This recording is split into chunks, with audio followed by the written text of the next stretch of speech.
Hello friends, welcome to આપનું રસોડું। આજે અમે તમારા માટે લઈને આવ્યા છીએ એકદમ ટેસ્ટી અને ફટાફટ બની જાય એવા મિની આલુ પરોઠા બાઈટની રીત। આ આલુ પરોઠા બાઈટ એટલા ટેસ્ટી લાગે છે કે જો તમે એકવાર બાળકોને બનાવીને આપશો તો વારંવાર એ લોકો તમારી પાસે બનાવડાવશે। આ આલુ પરોઠા બાઈટ તમે બાળકોને લંચ બોક્સમાં પણ આપી શકો છો અને સાંજે નાસ્તામાં પણ તમે બનાવીને આપી શકો છો અને નાના મોટા બધાને ખૂબ જ ભાવશે। આ એટલા ટેસ્ટી લાગે છે। તો વિડીયોને સ્કીપ કર્યા વગર તમે આખો જ વિડીયો જોજો અને જો તમે ચેનલ પર નવા હોય અને હજુ સુધી અમારી ચેનલને સબસ્ક્રાઈબ ના કરી હોય ફ્રેન્ડ્સ તો કરી દેજો અને બાજુમાં આપેલા બેલ આઇકોનને દબાવજો, જેથી આવનારા દરેક નવા વિડીયોની નોટિફિકેશન તમને મળતી રહે।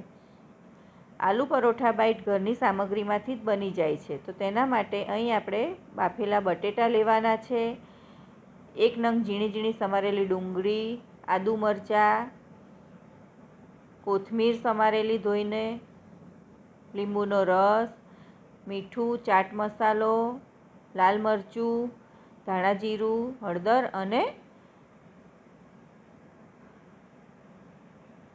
તેલ। તીખાશ તમે તમારા ટેસ્ટ પ્રમાણે વધારે કે ઓછી લઈ શકો છો। સૌપ્રથમ 2 ચમચી તેલ મૂકી દેવાનું છે। આદુ મરચાંને આપણે ક્રશ કરી લેવાના। તેલ ગરમ થાય એટલે તેની અંદર આપણે ડુંગળી ઉમેરી દઈશું। જો તમે ડુંગળી ના ખાતા હોય તો સ્કીપ કરવાની। ડુંગળી થોડી સતળાય અને ટ્રાન્સપરન્ટ થાય ત્યાં સુધી થવા દઈશું। ગેસ આપણે ધીમો રાખીશું। ત્યારબાદ આદુ મરચાંની પેસ્ટ ઉમેરીશું। તમને આની અંદર લસણ ગમતું હોય તો તમે ઉમેરી શકો છો। પેસ્ટ થોડી સતળાય ત્યાં સુધી આપણે થવા દઈશું। આ આલુ પરોઠા બાઈટ આપણે ઘઉંના લોટમાંથી જ બનાવવાના છે અને ઘરની સામગ્રીમાંથી જ બની જાય છે। ત્યારબાદ મસાલા ઉમેરી દઈશું અને બરાબર સાંતળી લઈશું। મેંદાની વસ્તુ અને પાઉં, બર્ગર બધું આપણે બાળકોને આપીએ એના કરતાં આ રીતે જો ઘરે બનાવીને નાસ્તો આપીએ તો બાળકોની હેલ્થ પણ નથી બગડતી અને ટેસ્ટમાં પણ ખૂબ જ સરસ લાગે છે। ત્યારબાદ મસાલા નાખીને થોડા મિક્સ કર્યા બાદ ગેસ બંધ કરી દેવાનો છે અને પછી આપણે બટેટા મેશ કરેલા ઉમેરી દેવાના છે। મિક્સ કર્યા બાદ આપણે લીંબુનો રસ ઉમેરીશું। જો તમારી પાસે લીંબુનો રસ ના હોય તો તમે આમચૂર પાવડર પણ લઈ શકો છો। કોથમીર ઉમેરીશું ધોઈને સમારેલી। સ્ટફિંગને થોડું ઠંડુ થવા દેવાનું। બધું બરાબર મિક્સ કરી અને ઠંડુ થાય ત્યાં સુધી આપણે તેનો લોટ બાંધી લઈશું। તો તેના માટે 1 વાટકો આપણે ઘઉંનો લોટ લીધો છે। તમે મેદામાંથી પણ બનાવી શકો છો, પણ ઘઉંનો લોટ વધારે હેલ્ધી હોય છે એટલે આપણે ઘઉંના લોટમાંથી બનાવીશું। તેમાં 3 ચમચી મોવણ ઉમેરીશું તેલનું, સ્વાદ અનુસાર મીઠું અને થોડું થોડું પાણી નાખતા જઈ અને રોટલી જેવો લોટ આપણે બાંધવાનો છે।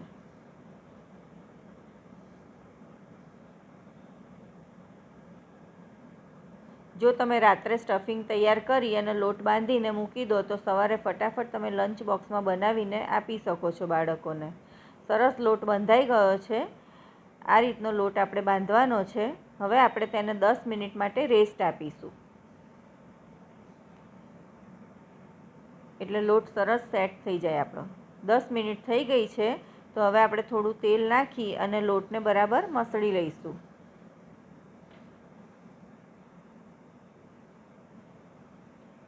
આલુ પરોઠા તો તમે બનાવતા જ હોય છે, પણ આ એક નવી જ વાનગી છે ફ્રેન્ડ્સ। આલુ પરોઠા કરતાં અલગ જ ટેસ્ટ આવે છે અને ખૂબ જ સરસ લાગે છે। હવે એક જે આપણે રોટલી બનાવીએ છીએ એના કરતાં થોડો મોટો લુવો લઈ અને રોટલીની જેમ આપણે વણી લેવાનું છે। થોડું પાતળું વણવાનું છે। સરસ વણાઈ ગયું છે। રોટલી સરસ વણાઈ ગઈ તો તેની ઉપર આપણે તલ ભભરાવીશું। તલ હેલ્થ માટે ખૂબ જ સારા હોય છે એટલે અમે બને ત્યાં સુધી દરેક વાનગીની અંદર તલ ઉમેરીએ છીએ। તેની અંદર સારા એવા પ્રમાણમાં ગુડ ફેટ રહેલું હોય છે અને કેલ્શિયમ પણ હોય છે તલની અંદર, આ રીતે તલ ઉમેર્યા પછી વણી લેવાનું, એટલે તલ સરસ ચોંટી જાય અને પછી એ રોટલીને આપણે ઊંધી કરી દઈશું. એટલે તલવાળો ભાગ નીચે અને કોરો ભાગ આપણે ઉપર લઈ લઈશું.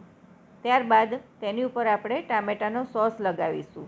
તમે આની ઉપર શેઝવાન ચટણી, ગ્રીન ચટણી અથવા તો પીઝા સોસ પણ લગાવી શકો છો, પણ અમે અહીં ટામેટાનો સોસ લગાવ્યો છે.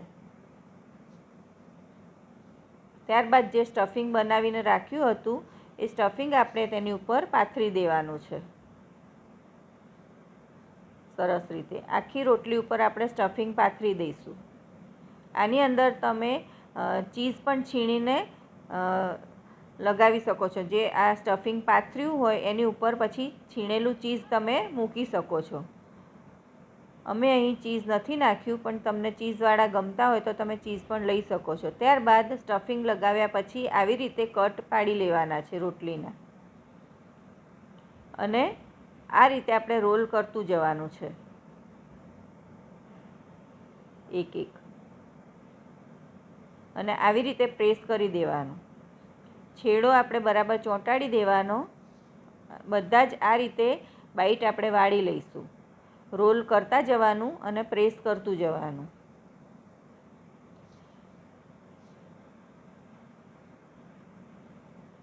આ રીતે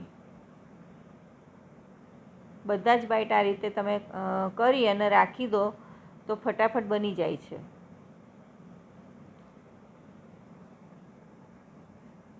ત્યારબાદ એક નોનસ્ટિક પેનમાં આપણે તેલ મૂકી દઈશું. તેલ થોડું વધારે, તમે આને ડીપ ફ્રાય પણ કરી શકો છો, પણ અમે અહીં સેલો ફ્રાય કરીએ છીએ.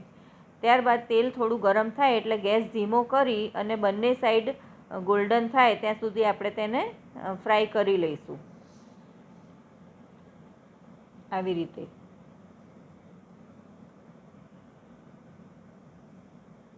બંને બાજુ ઉલટાવી પલટાવી અને શેકી લેવાના છે સરસ.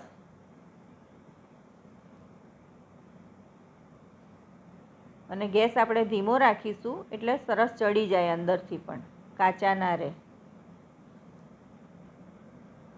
સરસ ગોલ્ડન કલરના થઈ ગયા છે આપણા પોટેટો બાઈટ.